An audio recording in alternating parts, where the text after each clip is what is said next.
Comment préserver son corps et son niveau d'énergie dans des journées souvent intenses?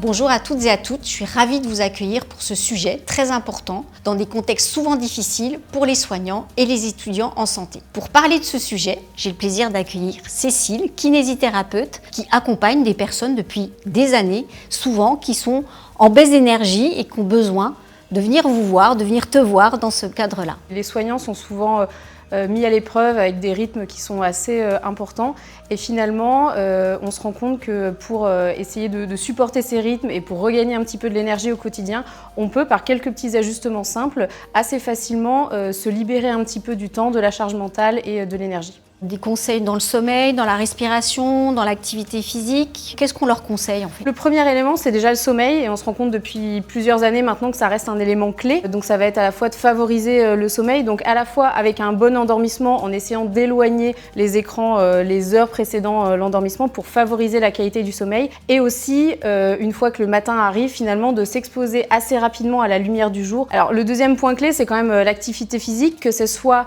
à la fois le fait de faire du sport en plus de son travail, d'être actif et d'être en mouvement assez régulièrement, et aussi dans le travail en tant que tel, d'essayer de varier les positions. On ne parle plus de bonne et de mauvaise posture maintenant, on dit que la bonne posture c'est celle qui suit, c'est d'essayer de varier le plus possible dans la journée les positions qu'on peut avoir. Toutes ces actions, ça permet à la fois de limiter tout ce qui est troubles musculo-squelettiques et aussi d'éviter un maximum la sédentarité qui est quand même un fléau assez important de nos jours.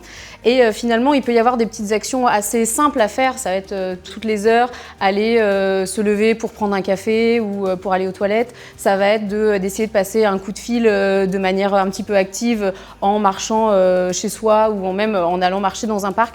Donc voilà, on peut réussir à ajouter un petit peu finalement de lutte contre la sédentarité au fur et à mesure de la journée. Et ces petites actions vont permettre aussi au cerveau de faire des micro-pauses dans la journée, de retrouver un petit peu de l'énergie, de faire des breaks parce qu'on a tendance à avoir des journées quand même qui s'allongent de plus en plus et à être un petit peu accaparé par toutes les sollicitations qu'on peut avoir au quotidien. Et on doit respirer aussi, je crois. Exactement, et il y a un outil qui est super intéressant sur la respiration qui s'appelle la cohérence cardiaque qui permet de lutter contre le stress. Et en fait, c'est des boucles d'inspiration et de respiration qui sont calquées sur un certain nombre de secondes. Ça permet quand même, selon les études assez récentes, d'abaisser le niveau de stress, d'abaisser un petit peu la fréquence cardiaque et ça peut être utile sur un pic de stress, sur un moment où on n'arrive plus à vraiment tenir le contrôle, d'essayer de prendre 1 minute, 2 minutes, 5 minutes pour soi pour refaire descendre le tout. Donc préserver son corps, retrouver l'énergie, donc ça passe par le sommeil, l'alimentation, l'activité physique, la respiration, les micro-pauses. Tout ça, ça prend du temps, quoi. Un soignant, il n'a jamais de temps. Donc, qu'est-ce que tu nous conseilles parmi toutes ces recommandations pour être efficace et retrouver quand même de l'énergie parce qu'on en a tous besoin? Alors évidemment, c'est facile de donner des conseils. Après, c'est pas forcément applicable. Là, l'idée, c'est de pouvoir resynthétiser quelques conseils qui sont assez faciles et rapides qu'on peut mettre en place un peu partout. C'est pour ça que je parlais de la cohérence cardiaque. Finalement, c'est un truc qu'on peut faire dans le métro le matin, dans l'ascenseur si on a 1 minute à prendre pour soi. Le fait de se remettre en mouvement un petit peu de manière récurrente, c'est aussi une bonne habitude à prendre. Alors je parlais tout à l'heure de prendre un coup de téléphone en marchant, c'est quelque chose qu'on peut tout à fait faire si on est soignant au quotidien, même si j'entends que le corps étant fatigué, l'esprit étant fatigué, on a envie de se reposer un maximum. C'est aussi un cercle vertueux de se remettre en mouvement un petit peu au quotidien.